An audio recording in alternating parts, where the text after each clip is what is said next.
Muy buenas tardes, bienvenidas y bienvenidos a al 15º Foro Anual de Filosofía Estoa, Peste y Jardín.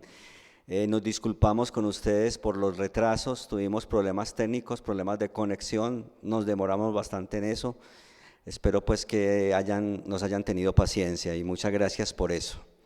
La siguiente charla lleva por título lleva por título Aquellos jardines sobre la colina, por nuestro invitado especial Ignacio Bento de Madrid, España. Ignacio Bento es doctor en filosofía por la Universidad Autónoma de Madrid.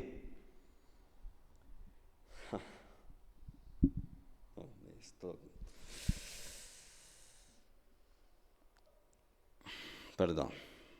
Universidad Autónoma de Madrid. Obtuvo summa cum laude y premio extraordinario First Certificate en inglés Cambridge University, profesor titular de la Universidad Autónoma de Madrid. Invitado a cursos de posgrado sobre Platón, Epicuro y Foucault en la Universidad Pontificia Bolivariana y la Universidad de Antioquia, Colombia. Miembro del grupo de investigación Influencias de las éticas griegas en las corrientes actuales de la filosofía europea y latinoamericana. Desde 2001 es miembro del coro de la Universidad Autónoma de Madrid, con quien ha interpretado obras de Mozart, Vivaldi, Durante, García Lorca, entre otros, y ha realizado conciertos e intercambios con coros de universidades de Rusia, Suecia, los Estados Unidos, Grecia y Portugal. La charla se titula Aquellos jardines sobre la colina. Peste y Jardín es el tema de este año. Ya Ignacio Bento ha participado del Foro Anual de Filosofía Estoa, esta es la segunda vez y estamos muy complacidos, es un honor para nosotros tenerte, disculpa también las dificultades técnicas y bienvenido al Carmen de Viboral. Aquí tenemos un set con un jardín muy especial para acogerte, aunque sea a la distancia. Bienvenido, Ignacio. Muchas gracias a todos, gracias por la invitación al Instituto de Cultura de Carmen del Viboral y a vosotros, a Estoa, por invitarme. Estoy encantado de estar con vosotros. Muy bien, vamos a dar comienzo, por lo tanto. Voy a tratar de ofrecerles una reflexión, lo más amena que pueda, sobre el jardín como recinto de restablecimiento. Dicho trabajo atiende al eco de los jardines en el Decamerón de Boccaccio, pero trata de esclarecerlo y fundamentarlo, principalmente desde la perspectiva de una filosofía de las formas simbólicas. Mi objetivo inicial, por lo tanto, ha sido tratar de comprender el empleo del jardín con un sentido simbólico, para lo que he precisado mostrar el conjunto de representaciones sobre el que se ha construido en nuestro imaginario compartido. En un sentido académico, espero ofrecerles el bosquejo de un ensayo de metaforología centrado en el jardín como paraíso recuperado. Para no hacerlo engorroso, me ceñiré a la temática propuesta por el Foro Anual Estoa con una leve alteración. Pues como he señalado, esta charla va a asumir la forma más bien de los modos de pensar el restablecimiento. Quisiera también transmitirles una salvedad. Añadir a la charla la lectura de los fragmentos del Decamerón con los que establezco el diálogo consumiría mucho tiempo y restaría agilidad a mi intervención. Dejaré, por tanto, para una futura publicación las notas a pie de página con las citas de las obras y la referencia bibliográfica. Espero que en la próxima edición de esta jornada les pueda aportar un texto completo para que ustedes puedan participar de la totalidad de la reflexión. Comienzo, por tanto. Déjenme que comience por hacerme una pregunta retórica. ¿Por qué nos hemos propuesto confrontar estas dos realidades? La peste y el jardín. Quiero decir, ¿qué nos permite llevar a cabo esta operación? ¿Y por qué nos es significativa? Tenemos, de un lado, un hecho luctuoso y morboso, como lo es una epidemia. Y del otro, un recinto caracterizado como un vergel. ¿Cuál es el objeto de esta asociación? y algo de cierta importancia. ¿Se encuentra enraizada esta experiencia en nuestra tradición cultural? Evidentemente, la pandemia es actualidad. Hoy en día, un ciclo funesto recorre los hemisferios y las estaciones. Cuando el pico del contagio parece remitir aquí, ya está buscando del lado de allá cómo expandirse entre la población más vulnerable. Esto provoca temor, incertidumbre y aumenta nuestra ansiedad y desesperación frente al futuro. Es en estas situaciones en las que sentimos la necesidad de escapar del temor que provoca la enfermedad o el rigor del confinamiento. A menudo quisiéramos marcharnos a cualquier lugar alejado o al menos bastaría con que fuese distinto.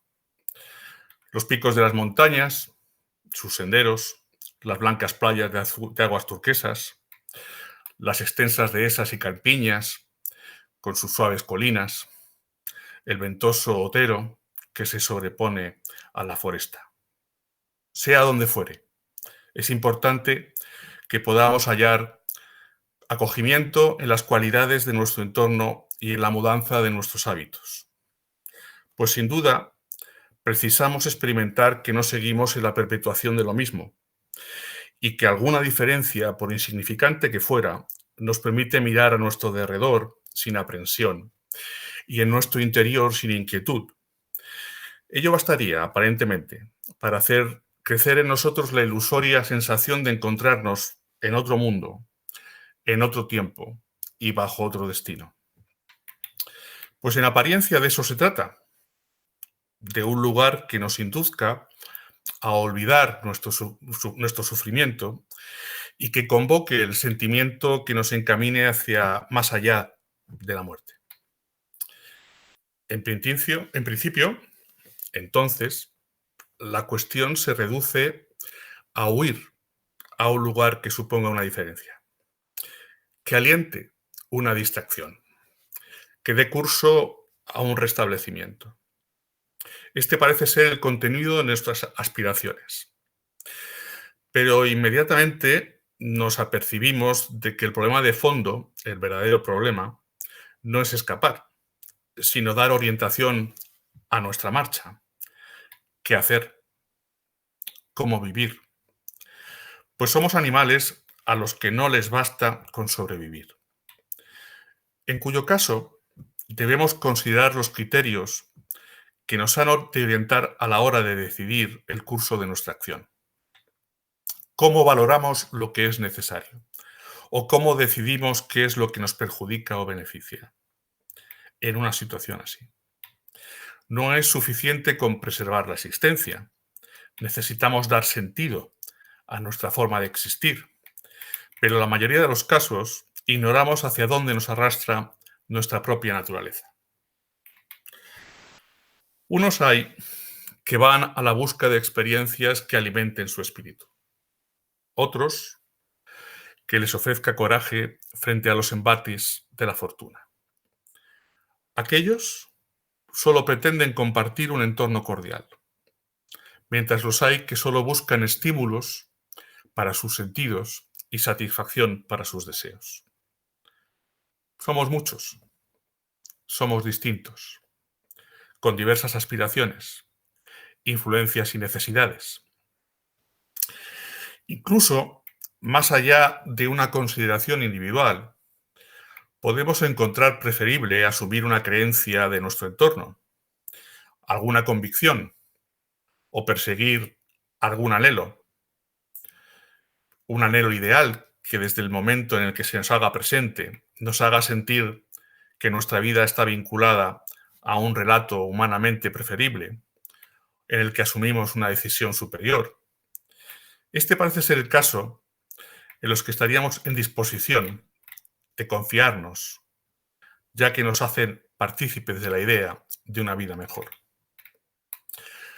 Lo que quisiera transmitirles con la caracterización de este complejo estado de cosas es que de un modo muy variado, la experiencia inmediata que nos rodea no alcanza a explicarnos y que dependemos de nuestra capacidad humana para tener acceso a otras experiencias cuya realidad no se abarcan únicamente con nuestros sentidos, ya que pertenecen a una dimensión distinta a este trastocado mundo, pero de cuya representación podría depender, llegado el caso, la posibilidad de constituir una vivencia que nos transformase o diese inicio, en nuestro caso, a un adecuado proceso de restablecimiento.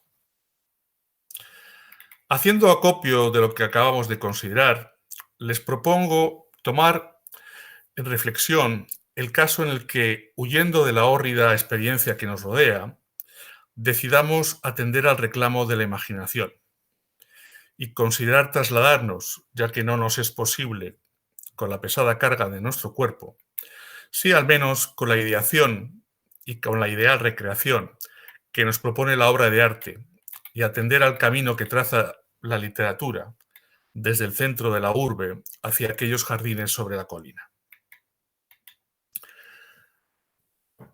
Por tanto, me atengo al análisis de la representación del jardín en la literatura, como el lugar al que dirigirse para iniciar el restablecimiento. Dicha imagen se halla constituida por las cualidades y rasgos que, procedentes de la experiencia social compartida, han sido preservados por nuestro imaginario. El imaginario es el referente común de las representaciones culturales. Suya es la raíz de la significación, y es evidente que nuestra capacidad para acceder a la totalidad de la riqueza es diversa según los individuos y las épocas.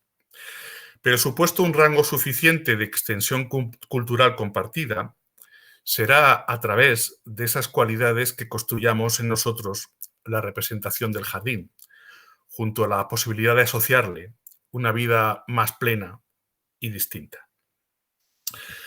Nuestra encomienda, llegados a este punto, consistirá en entrar en contacto con los contenidos culturales de su representación. Diremos, para comenzar, que la voz jardín deriva del indoeuropeo y que se refiere al seto o al cercado, de donde surgen los derivados del francés jardin o del inglés yard. En castellano, el término jardín procede de su homónimo francés jardin, que a su vez se refiere a un huerto.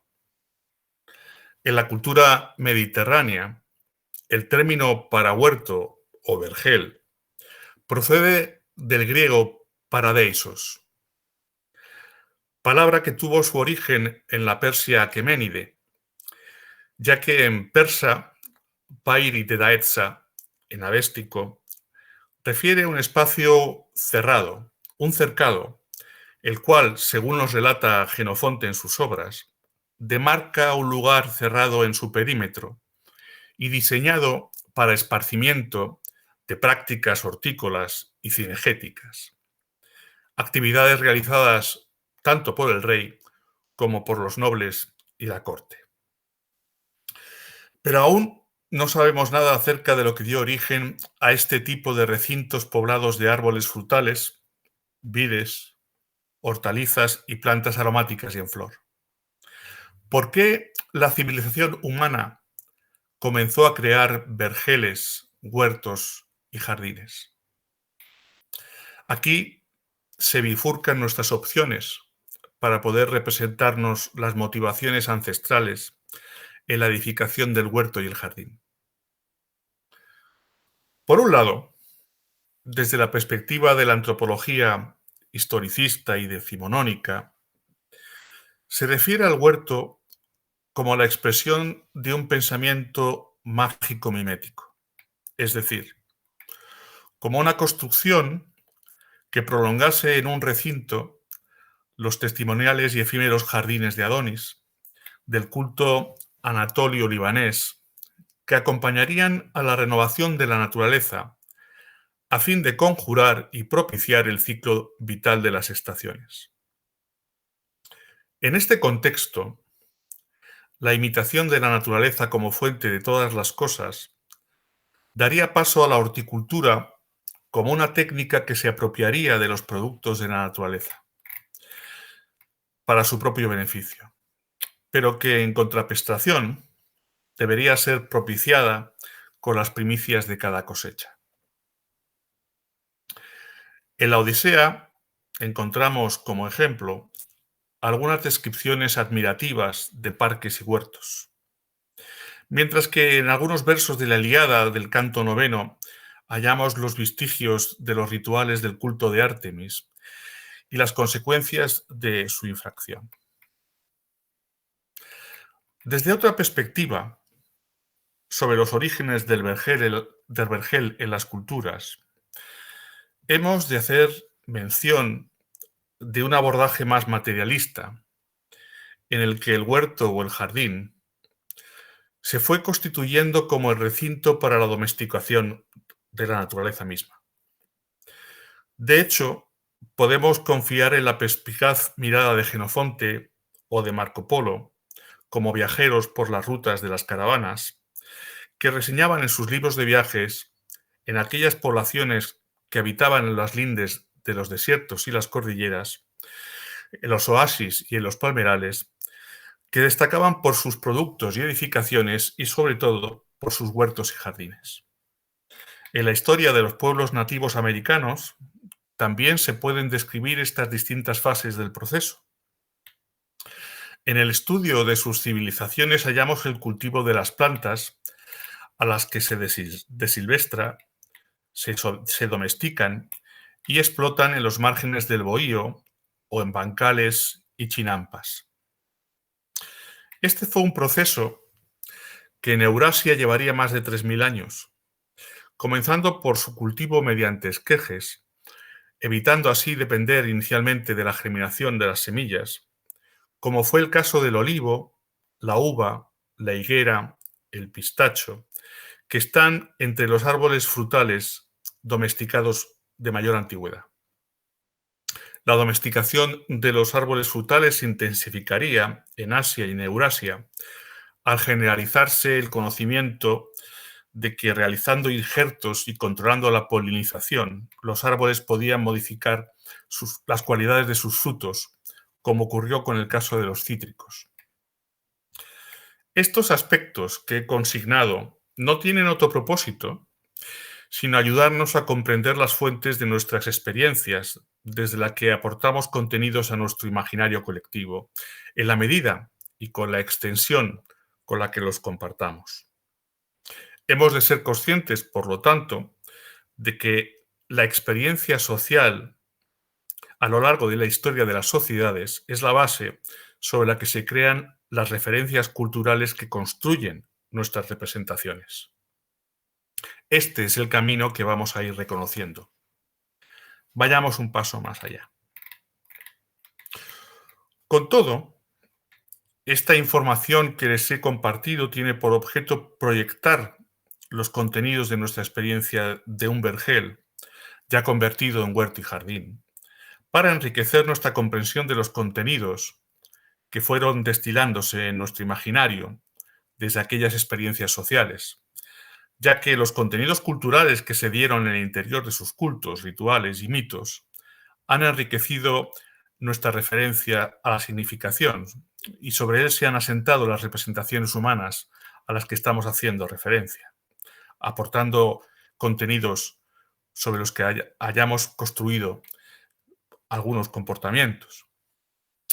En tal sentido, en primer lugar, desearía destacar que la edificación del huerto y su cercado mediante el saber técnico y el esfuerzo humano conlleva un aspecto religioso de cuyo análisis se extrae la presencia de una operación simbólica que tiene una elevada significación en todo nuestro recorrido semántico.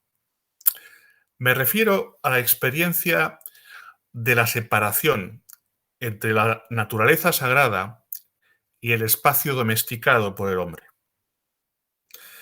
Fenómeno sobre el cual surge la distinción entre el espacio agreste, agros en griego, y el espacio doméstico, oikos, que está delimitado por el vallado que señala la linde de la escisión de los dichos ámbitos. A partir de esta distinción, la naturaleza se constituirá manifiestamente como lo otro radical, lo salvaje, pero que propicia la vida doméstica, permitiendo el crecimiento de frutos bajo la voluntad humana y reingresando los vástagos de las estirpes humanas tras los ritos de iniciación y tránsito a la edad núbil. Al mismo tiempo, una vez instituida esta separación, la comunidad social se verá obligada a conjurar y propiciar el equilibrio con esa exterioridad radical en favor de la prosperidad del grupo.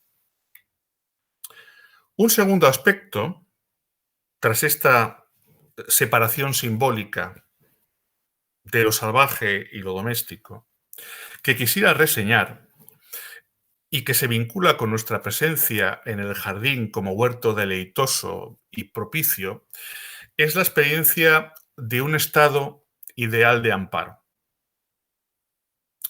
Dicha experiencia surge como ahondamiento en la contrapartida del culto propiciatorio, por el que se nos asegura un estado en el que nos sentimos desligados de la amenaza del azar o del destino.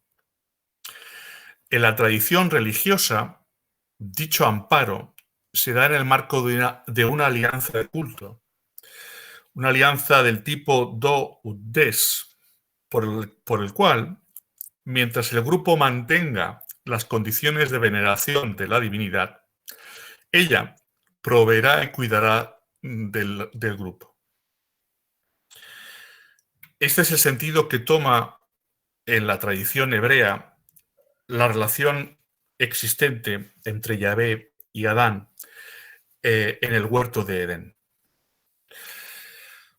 En el vestigio de la expulsión del paraíso o fin de la Edad de Oro en nuestra tradición cultural y la consiguiente pérdida de una relación privilegiada con la naturaleza, se forma la experiencia cultural que nos ha acompañado a lo largo de nuestro desarrollo. Ello ha promovido en nosotros el deseo entre los pueblos, ya fueran estos trashumantes agricultores o comerciantes, ya fueran estos gentiles, judíos, cristianos o musulmanes, por idear vergeles, jardines o cármenes que representen la restauración, la posibilidad de la restauración de los vínculos de una experiencia por sentirse en su interior libres de toda preocupación y cuidado. Una vez considerado el tema del origen y el sentido cultural de los jardines, hemos de pasar a la singular investigación de los mecanismos simbólicos, por los cuales los jardines sirven al propósito del restablecimiento, tal y como se representa en la mencionada obra de arte. Podríamos reconocer los aspectos que estructuran la representación formal y material que fundamentan el empleo de dicho recinto como lugar de restablecimiento. Hemos de reiterar que la noción de jardín se constituye en nuestra imaginación como un mediador simbólico. Esto significa que por su mediación se configura el acceso en nuestra mente a determinados contenidos del imaginario compartido, creando las condiciones privilegiadas para la asociación de determinadas cualidades pertenecientes a ámbitos de experiencia distintos.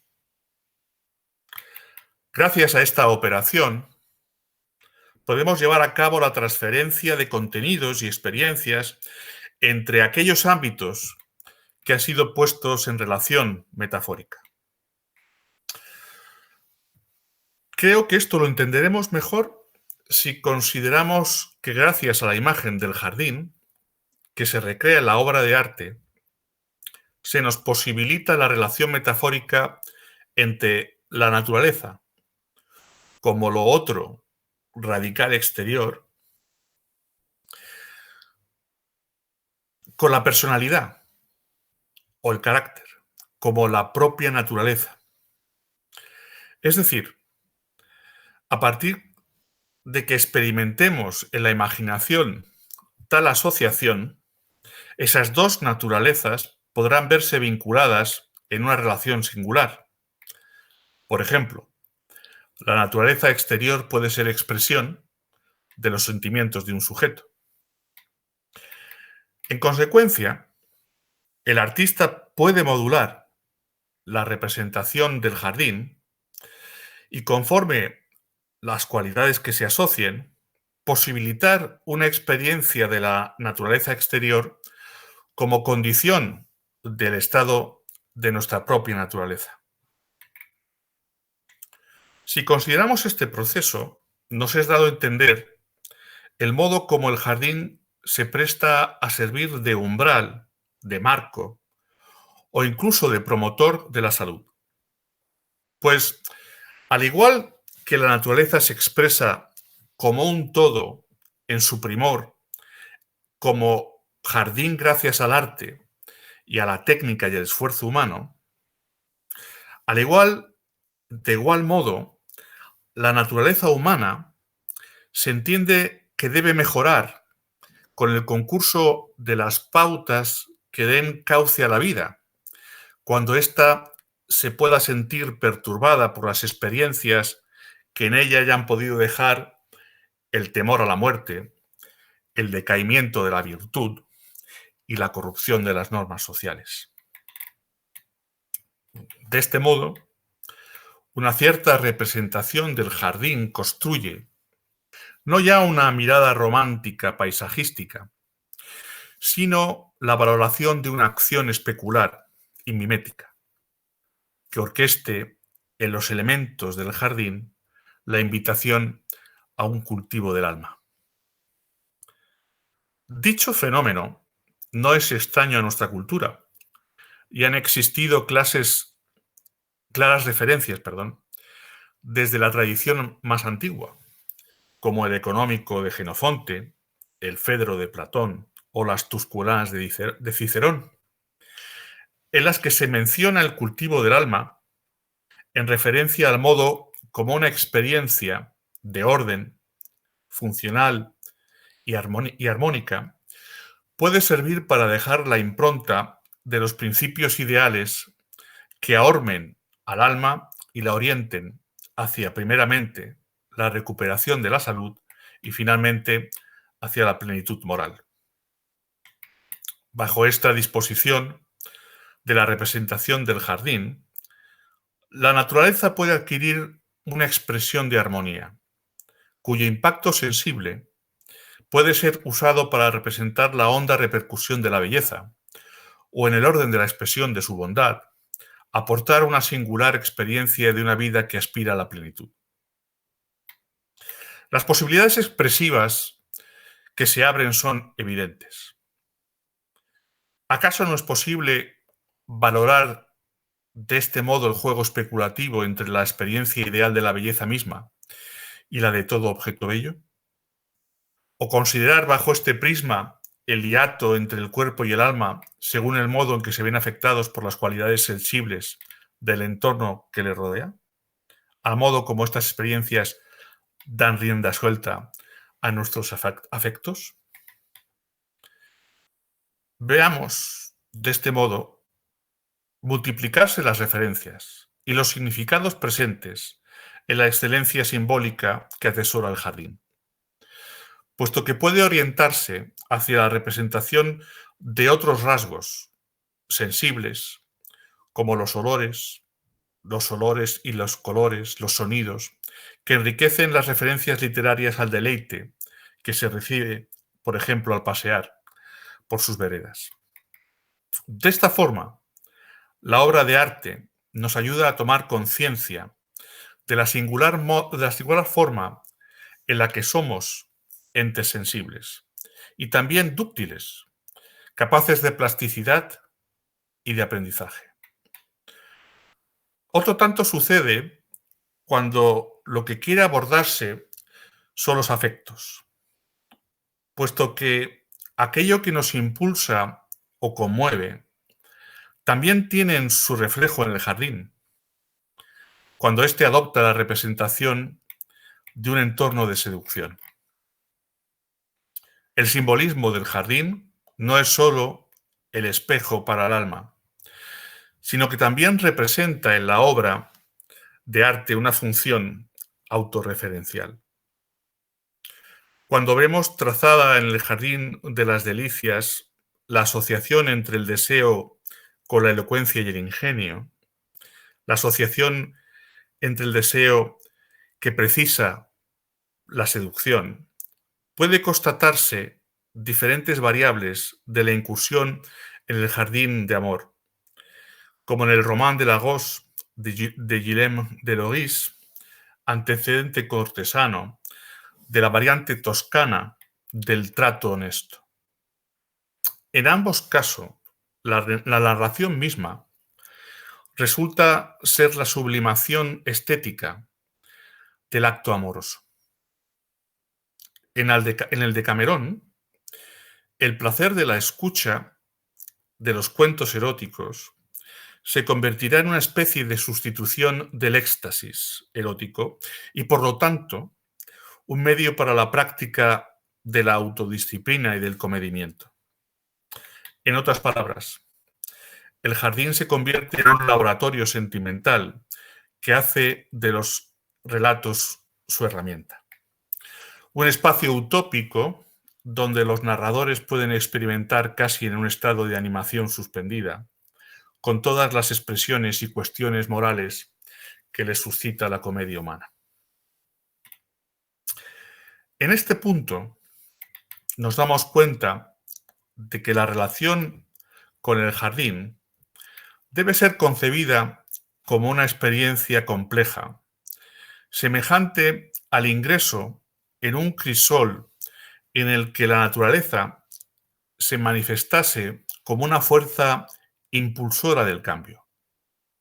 No solo la expresión del arte, sino también modelo de meditación y de autoconocimiento, por el que su contemplación invita no solo al deleite, sino a considerar la propia naturaleza como una realidad material, que a su vez espera la adecuada experiencia trascendente que le oriente en su desarrollo. Como señalaría Aristóteles, el carácter moral se afianza en nosotros por medio del hábito, es decir, de la reiteración de una conducta guiada por la virtud, o, caso de no reconocerla, por el ejemplo que nos aportaría el proceder de una persona prudente, sea fémina o varón. Porque se trata de distinguir en la naturaleza de las cosas y en nuestra propia naturaleza aquello que nos conviene para encontrar una salida a los reveses de la fortuna o la distancia que media entre la ilusión, el engaño, la hipocresía, la ignorancia y la verdad.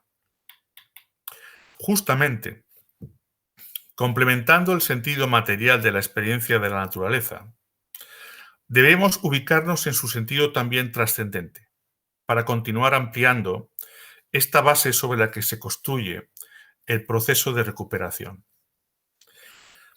Así, si desde un punto de vista sensible la disposición estética del jardín nos confiere la impronta de un marco de corrección y armonía, en el orden ideal es trasunto de un orden superior, que será reconocido como lo que es conforme a natura, y en el orden espiritual se identificará con la acción de la virtud, que hace de nosotros la satisfacción inmediata para orientarnos hacia la honestidad, la bondad y la concordia. Aún podemos ir más allá, pues estos aspectos analizados en nuestra representación del jardín también alcanzan a ser cauce para el desempeño de nuestra facultad de juicio, al suscitarnos una variable e intensa apreciación de la existencia, ya sea sobre su sinsentido o sobre su plenitud. De hecho, el valor real de los beneficios que nos promete la naturaleza del jardín no son totalmente apreciados si no los consideramos bajo la luz áspera de la desgracia. De hecho, la fragilidad y la vulnerabilidad de nuestra existencia es una experiencia que nos ha rondado siempre, como porción de nuestro destino y como vástagos que somos del azar y la fortuna. De esta forma, nos apercibimos de que la mediación simbólica a la que se presta el jardín traza un camino que puede recorrerse en ambos sentidos. De tal forma que las imágenes esplendorosas del paraíso y los benéficos efectos que podríamos recibir pueden medirse por la distancia que les separa de nuestra experiencia de los escenarios de la peste, de sus consecuencias y del temor que nos provoca. Sentirse en desgracia puede llevar a hacernos perder la confianza en la existencia, la esperanza en el bienestar futuro y someternos al temor. No es que seamos pusilánimes. De cierto que existen en nuestra vida acontecimientos que justifican el miedo y la desesperación, como los hubo en el pasado. El desierto albergaba la muerte, suponía la muerte para las caravanas que lo atravesaban. Los bosques y las selvas son antros capaces de causar un pánico sagrado en aquello que los cruzan. Pero en nuestra historia no ha habido nada tan temido a lo largo del tiempo como las epidemias. El cólera, la viruela, la gripe o la peste han causado la devastación y el caos. Nada ha habido que nos llenase tanto de pavor como la ponzoña que sofoca el aire de los cadáveres apilados, los pozos envenenados por tanto miasma, las calles abarrotados de desperdicios, enseres abandonados, todos los miserables rastros que deja tras de sí la pestilencia. Es así como la experiencia tan avasalladora nos fuerza a ir más allá del estado en el que nos encontramos inmersos. En una comunidad asolada por un contagio generalizado y continuo, las fuerzas y las esperanzas se agotan. Solo percibimos el riesgo y la incertidumbre de la existencia. Y no hay salvaguarda para las leyes y las buenas acciones, pues cada cual mira por su supervivencia en un total desconcierto. Y las conductas deshonestas, egoístas, avariciosas, ventajistas, se alimentan de la desgracia ajena. Cuando nuestro entorno está sumido en el caos y solo percibimos el riesgo y la incertidumbre de la existencia, la capacidad simbólica de nuestra mente trata de construir el acceso hacia la representación que nos aporte una trama humanamente asumible, en la que aparezca una razón creíble, como la decisión de una voluntad superior, que teniendo a nuestra disposición el destino, persiguiese un nuevo estado de cosas. Por lo tanto, resumiendo, la creación del vergel ha de ser comprendida como una expresión de un singular y acendrado imaginario cultural, por cuya mediación cada civilización había de recrear las trazas de un singular recinto que le permitiese recrear en su mente la existencia de un paraíso de protección y de salud. Como estamos comprobando, esta asociación es objeto de una comprensión más precisa siempre que nos adentremos en la formación de las imágenes y de los símbolos de este fenómeno, como elementos perennes y accesibles de nuestro imaginario. Para otra ocasión les prometo hablarles del proceso que siguieron los jóvenes florentinos del Decamerón para establecerse en la juventud y en la salud de su cuerpo y el alma en los jardines sobre las colinas. Muchas gracias.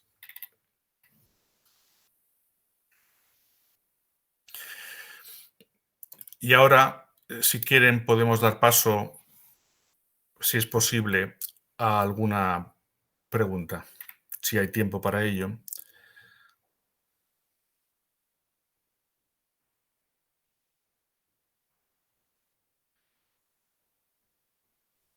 Ignacio, muchas gracias.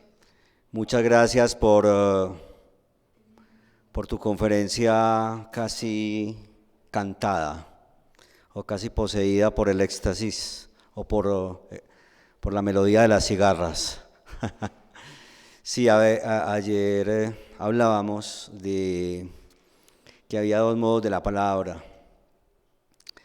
Un modo de la palabra era cuando ejercíamos control sobre ella, la calculábamos y la punta de la razón es la que iba adelante. Y otra cuando la palabra era poseída por el canto, por la inspiración. Y esta conferencia tiene como las dos. Tiene esos dos ejes y resulta ser también encantadora por la misma razón. Es decir, estaba escuchando tu charla y también cerraba los ojos porque me iba yendo con las imágenes y con las relaciones que estabas estableciendo. Muchas gracias por esa charla. Tenemos un poco de tiempo más limitado, pero vamos a tratar de darle todo el impulso que podamos. Lamentablemente cuando hay fallas técnicas a veces se pierde público y no tienen la paciencia de los cosechadores. Los internautas son impacientes, son como aquellos que están presentes en los jardines de Adonís, que es un solo día. Bueno, llegamos entonces a una reflexión que complementa todo lo que hemos venido hablando sobre Peste y Jardín en este Stoa del 2010 que está cumpliendo, 2020 que está cumpliendo 15 años. Estos modelos de jardín, Ignacio, quisiera como planteártelos de la siguiente manera, a ver qué me puedes decir y qué le puedes decir al público mientras esperamos alguna pregunta del público. Esperemos que sea posible.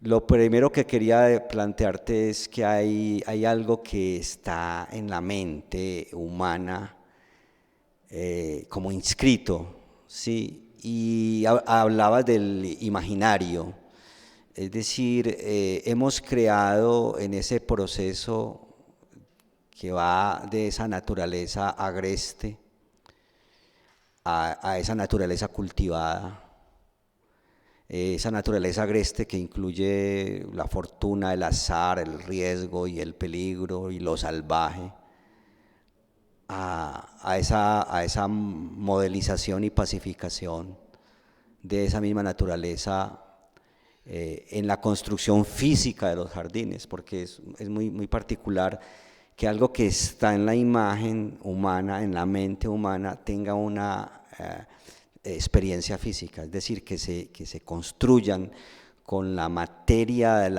que ofrece la misma naturaleza los jardines, como si fuera posible dar el paso de la imagen o de la imaginación a lo concreto de la existencia. Y entonces en ese sentido pienso que hay que confiar en ese imaginario, que si alguna vez lo inventamos los humanos, construimos los pasajes o los paraísos o los sitios de reposo, incluso sitios de reposo que no solamente están construyendo jardines reales, sino que son los sitios en donde se habla, se conversa, se comparte, se cuentan historias. Quiere decir que en nuestra historia y en nuestra memoria ese jardín ya está inscrito, y que como tal vez lo que tuviéramos que hacer siempre en cada caso y en cada ocasión en que aparezca el riesgo y la desesperanza, no baste sino recordarlo. Sí, tienes razón. Por una parte está el hecho de que el jardín es una aspiración humana por reproducir una condición añorada y a la vez propiciatoria. Añoramos el estado en el que éramos cuidados, teníamos protección, nos sentíamos a salvo.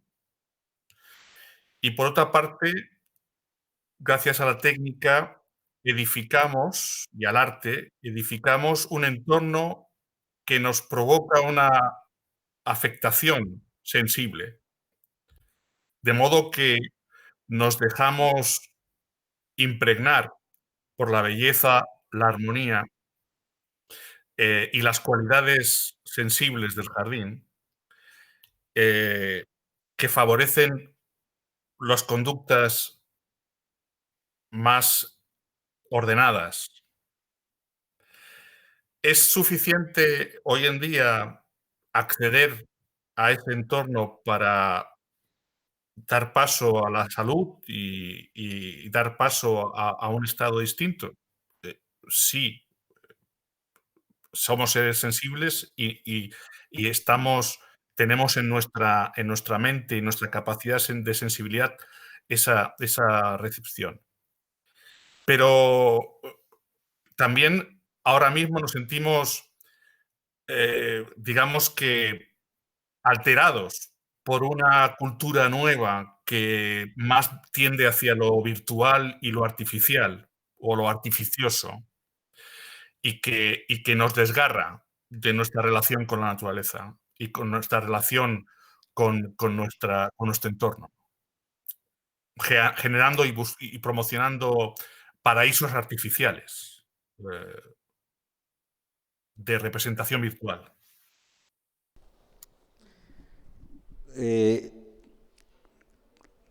en los pueblos más primigenios, en los pueblos más primitivos, es como si se estableciera esa idea de armonía que en nosotros está, como quien dice, perdida en algún cajón. Está, pero está perdida, ¿sí? Es un ideal, por supuesto, pero si notas en los estudios, digamos, también de los etnólogos, en Lévi-Strauss, por ejemplo, siempre se insiste en que hay una correspondencia entre naturaleza y cultura. La cultura se erige siempre en relación simbólica con la naturaleza y trata de mantener, aún reconociendo que la naturaleza es turbulenta, trata de mantener un equilibrio. ¿Qué pasa con esta empresa mundial de devastación de la naturaleza? Esa idea también se ha localizado en el cerebro humano, en la mente humana. Se ha localizado la idea de que la naturaleza, como lo han dicho algunos filósofos, se convierta pues solamente en un depósito de explotación, donde reemplacemos los ríos por las represas y por sabiendo que son necesarias las distribuciones comunes del agua, pero ese no es el problema, porque no se está planteando en la distribución común del bien común del agua, sino en la ambición y en la codicia. Entonces, cuando la naturaleza comienza a ser devastada por esa codicia, y que tal vez pueda dar orígenes a estas nuevas pestes contemporáneas, eso estará instalado en la mente, como está instalada también la belleza. Hay una parte, digamos, que podríamos definir como el mal, y que tenga que ver con esta codicia. Ignacio, porque es una pregunta que realmente me inquieta, porque eso es lo que prevalece, ¿cierto? Prevalece la devastación. y el exterminio, pues porque no solamente es un asunto de la naturaleza, sino del ser humano con el ser humano.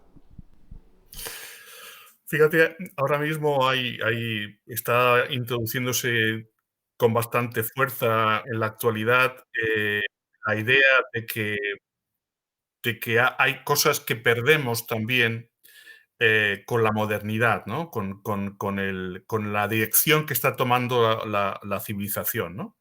Y entre las cosas, por ejemplo, Han, el filósofo alemán de origen coreano, señala que está la pérdida de los sentidos del ritual, ¿no? Y con ello quiero hacer referencia simplemente al equilibrio, al balance que tiene que haber y que se establece a través de los rituales entre lo pasado y lo futuro, entre lo natural y lo técnico, entre lo humano y lo artificial. Es decir, eh, no solo es que existe un desgarro, es que el sistema económico, la mercantilización, tiende a romper y destruir ese equilibrio. Y por lo tanto, uno tiene que ser tanto consciente sobre una idea de progreso y valorarlo, como una idea de pasado y contraponerlo también, ¿no? Eh, Eso es lo que pienso. Eh, Voy a pasar a una pregunta del público. Una persona del público nos hace una pregunta reflexiva. La naturaleza salvaje y el simbolismo del jardín. Así comienza, hace una pausa y dice, solo hijos de la naturaleza salvaje. Somos hijos, no sé, algo así. ¿Acaso el símbolo del jardín no siempre está mediado por ese hijo de la naturaleza salvaje? Es difícil que el jardín se desligue de esa naturaleza. Sí, vuelvo a repetir, la naturaleza salvaje y el simbolismo del jardín. Somos hijos de la naturaleza salvaje. Y se pregunta si el símbolo del jardín está siempre mediado por esto, por ser hijos de la naturaleza salvaje. Y si es difícil que el jardín se desligue de esta naturaleza, pues de esto de ser hijos de la naturaleza salvaje. Bueno, según he intentado explicar, el jardín justamente funciona simbólicamente como un mediador que se relaciona con los términos de lo doméstico y lo salvaje. Entonces, nosotros nos situamos en ambas experiencias, en el jardín mismo. Es decir, somos vástagos en el doble sentido. Somos como árboles que tienen origen en lo salvaje y que han sido domesticados por la cultura. Eh, hemos sufrido también cultivo en el interior de la cultura. Por lo tanto, el jardín mismo nos permite entendernos con nuestra parte salvaje y con la parte cultivada, tanto como personas como en nuestra relación con nuestro entorno. Es decir, a través del jardín también comprendemos lo que hemos arrebatado a través de la técnica a lo salvaje, lo que hemos desbrozado, lo que hemos domesticado, pero a la vez también sabemos que no podemos avasallar a la naturaleza, no podemos destruirla porque nos destruiríamos a nosotros mismos, porque la naturaleza salvaje es aquello que nos propicia la fertilidad, las estaciones, la posibilidad de los frutos. Entonces, el jardín es la expresión del equilibrio. entre lo salvaje y lo domesticado en nosotros. Entonces tal vez lo que está Eh, diciendo. Perdona, sí, no te oigo. No, quería decirte que, por ejemplo, en el mito y en el ritual encontramos ejemplos que pueden servirnos para ilustrarnos.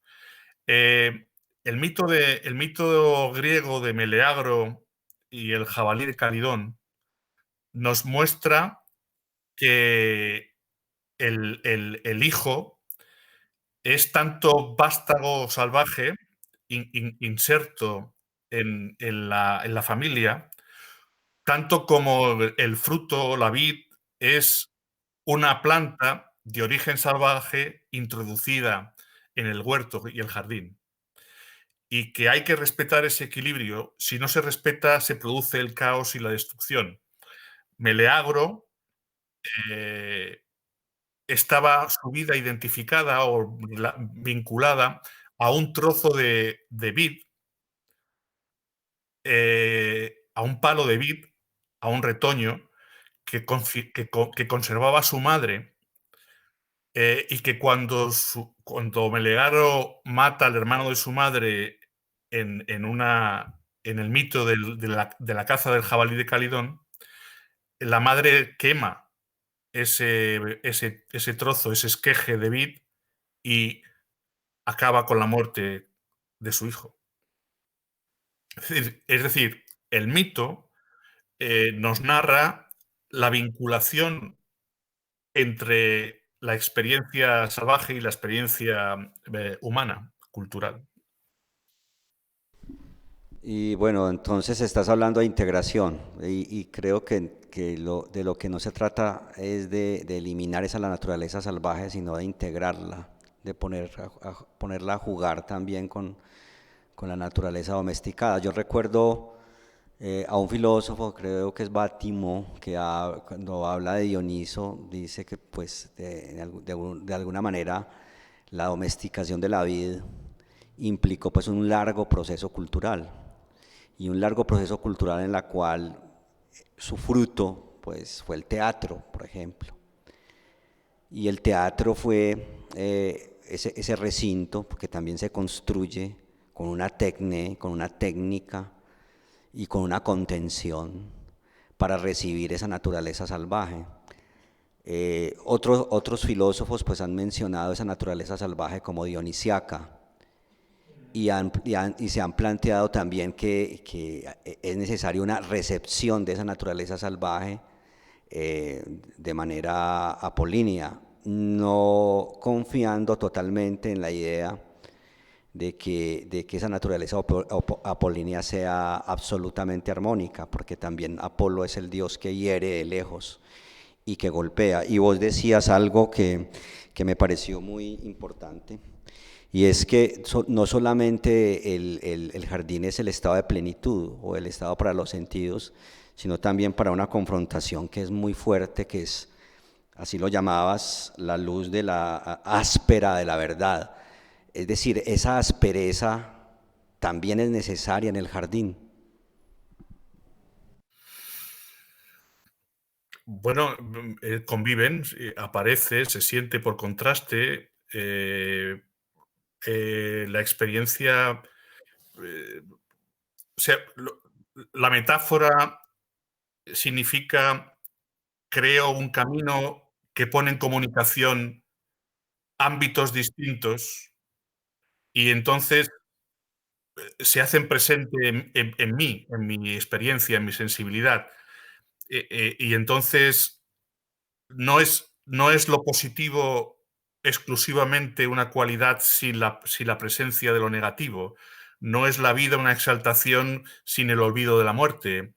No es la delicia una realidad placentera sin la presencia de lo áspero y de lo oculto. Es decir, eh, tenemos aquí de nuevo a la armonía heraclitiana, ¿no? O a Heráclito. Eh, eh, hay una experiencia que nos remite a su contrario, ¿no? Nosotros somos, y el jardín como imagen, somos mediadores, estamos en la mediación, ¿no? Y nos constituimos en ella, ¿no? Entonces, si destruimos uno de los términos y de los aspectos, destruimos el otro, que es lo que nos cuesta tanto asumir.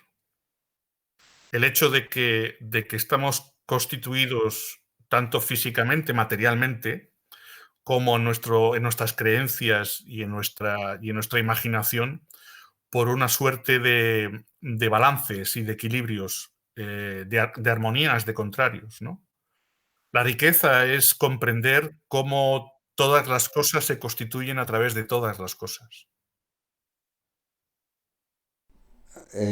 Hay otra pregunta del público. La persona que pregunta pregunta lo siguiente: ¿el jardín es como el estado de saber vivir y de confrontar todos estos acontecimientos que seguro está hablando de los acontecimientos que están ocurriendo? El jardín es como el estado de saber vivir y confrontar todos estos acontecimientos.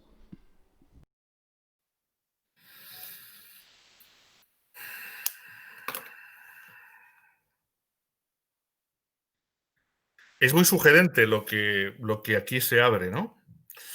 Eh,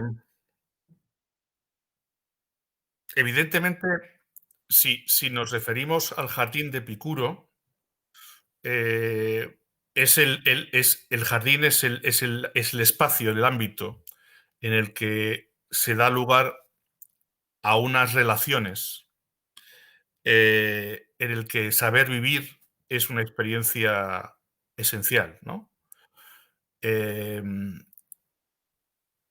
Y por supuesto, el jardín como un lugar saludable, como un lugar que expresa su salud a través del cuidado, la atención, esa forma de meditación oriental que es atender a los seres vivos que nos rodean, evidentemente fuerza en nosotros, como dije en la charla, hacia una meditación, hacia un autoconocimiento, hacia una comprensión, que evidentemente nos debe asistir en la confrontación, nos debe dar fortaleza para afrontar las adversidades, el azar, ¿no?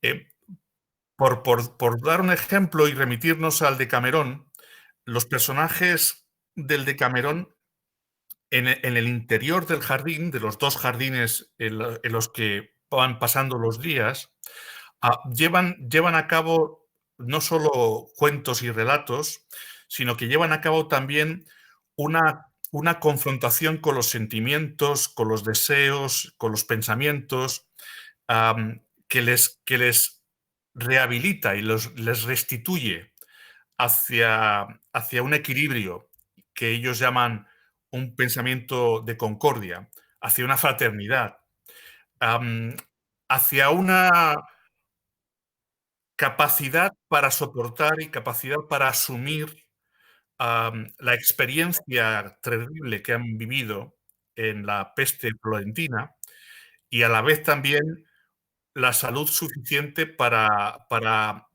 recuperar la esperanza, o sea, para que quepa la espera de un estado mejor de cosas. Estamos limitados de tiempo. Voy a redondear las dos últimas preguntas con mi reflexión que se une pues a estas dos preguntas. Y tiene que ver mi reflexión, y al final la empato con las dos preguntas, con las metrópolis contemporáneas. Si examinamos las arquitecturas antiguas, y vos pasaste por ahí, los vergeles están acompañando siempre a las ciudades o a las polis o a los bohíos, incluso incluiste América, a su alrededor. A su alrededor siempre está la integración entre el agros y el jardín, entre la naturaleza salvaje y la naturaleza cultivada, buscando ese equilibrio del que hemos venido hablando. Pero con la expansión del capitalismo, las ciudades se volvieron hiperciudades y ya no hay un lugar para habitar. Nuestros apartamentos son estrechos. ¿Acaso tenemos un balcón? Si es que lo tenemos. En los sitios más extremos de las ciudades, en plenas épocas de pandemia, es imposible construir un lugar de meditación, un lugar de elaboración incluso ética, porque hay un enorme desorden social, esos grandes termiteros colectivos de los que habla Kafka.